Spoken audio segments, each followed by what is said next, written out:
Hi guys, a couple of weeks ago, nasira yung internet ko, no? Umabot yata ng 9 days.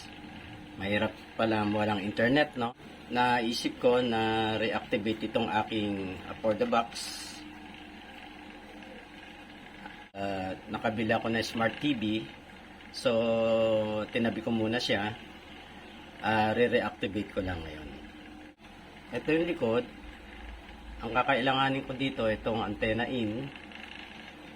Yung port ng antenna, audio video port, yung audio, itong white and red, RCA, tsaka yung yellow, RCA din. Ito pa yung mga gagamitin kong cable. Audio video cable, no, RCA. Yan, tatluhan to.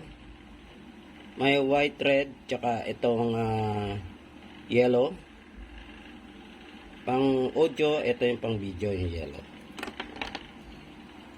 Tapos, meron ako ditong 3.5 mm male stereo to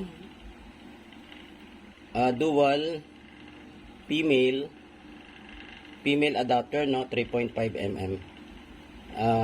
Female adapter cable. Okay.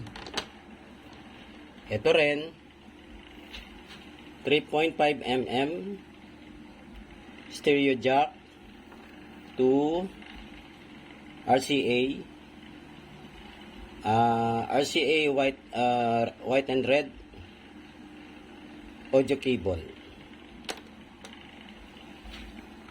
Tapos itong aking antena, ano to, no, pinatakbo ko na sa taas, nandun na sa itaas, no, naka-magnet na yung kanyang antena.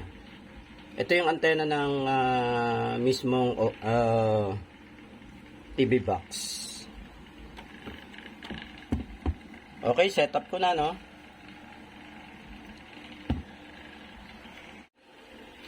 Ito namang soundbar ang aking gagamiting external active speaker. Yan, ang haba, no?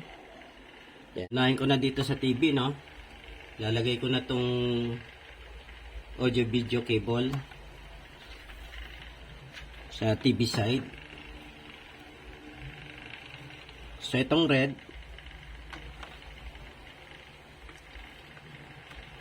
audio right, white, audio left, and video yellow. Okay na. Dito nga pala sa ilalim, sa TV, may audio video out. Pero gagamitin ko lang itong audio, no? Maglalagay ako ng audio cable. White sa white, red sa red. Yan. Tatayo ko na ulit yung aking TV. So, okay na ako sa setup dito sa TV side. Itatayo ko na ulit yung TV, no? Iayos ko na yung TV. Dito na ako sa TV box, no? So, itong antena ko, dito ko sa antena in, no? Lalagay ko na rito. Karoskas to, no?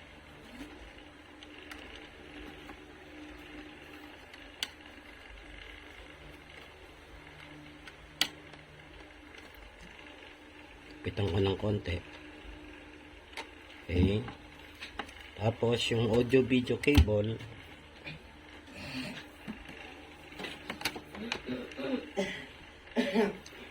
dito rin sa audio video nya,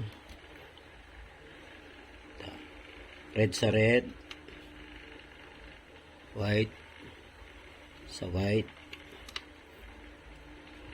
video yellow. So, okay na to.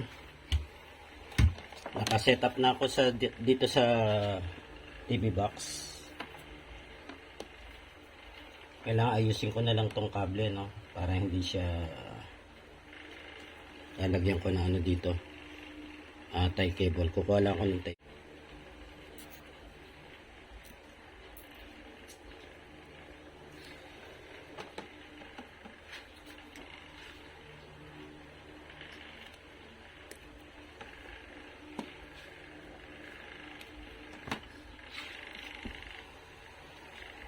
Tapos, i-ice ko na siya dito.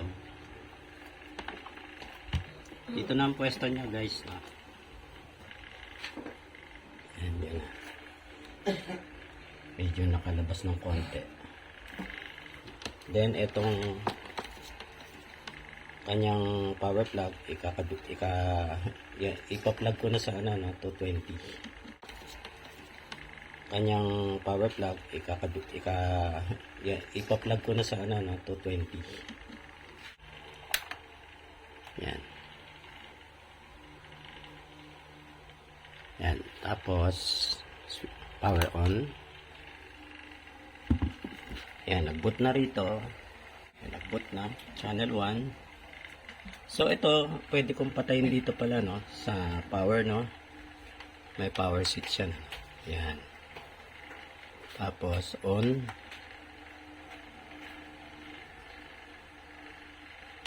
On.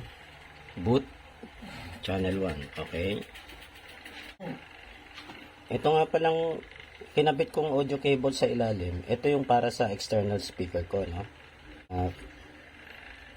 Setup ko na rin, ano? Kabit ko na tong extension, ano? Ito sa female. Plug ko ng ganon. Ito pa lang isa, pwede kong gamitin dito sa desktop, no? Magkakabit ako sa desktop. Dito. So, ito, yung sa TV muna yung kinabit ko. Ngayon, tatakbo yun. Dito sa may soundbar. Ayan. Yan, auxiliary, no? Yan. Diyan ko ipa-plug yung 3.5 mm. So, pa-plug ko ng ganun.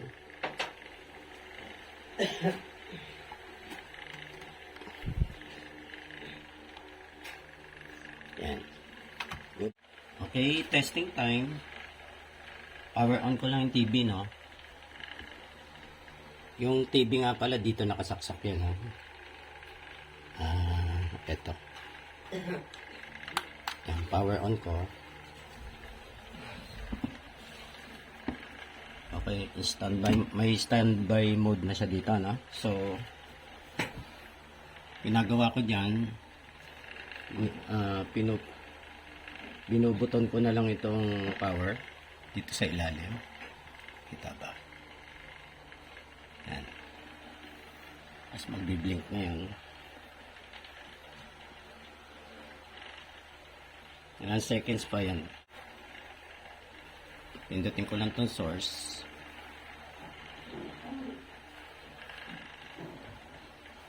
So, nandyan yung PC, HDMI,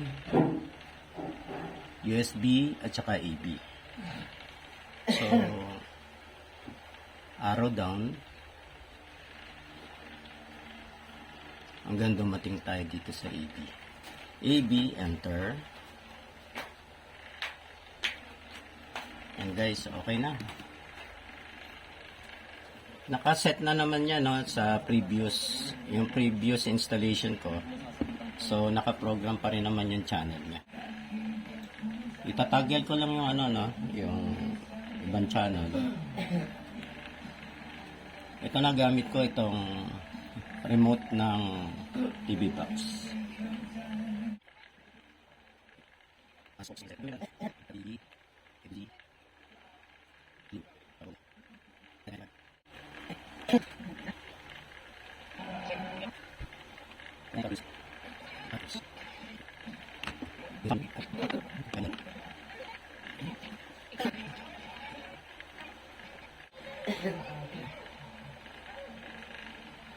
Okay, yung sound niya,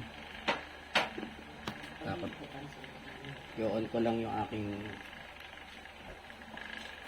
soundbar.